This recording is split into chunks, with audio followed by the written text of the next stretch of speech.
Court छुट्टा में TMA की मिली भगत, करोड़ों का फ्रॉड, प्लॉटों का झांसा देकर सादा लोह अफराद से लूट मार जारी।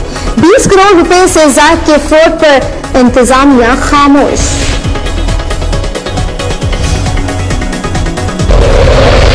कोर्ट छुट्टा में टीएमए की मिली भगत, प्लाटों का झांसा देकर सादा लोह अफराद से लूट मार जारी। 20 करोड़ रुपए से ज्यादा का फ्रॉड का इंकशाफ, इंतजामिया खामोश।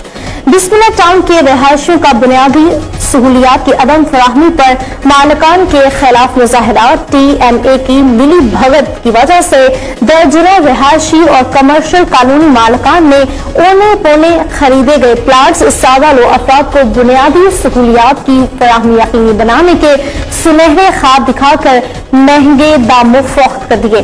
कानूनी मालिकान ने हजारों रुपए मरले के खरीदे गए प्लाट्स लाखों रुपए में फरोख्त करके करोड़ों रुपए हजम कर लिए।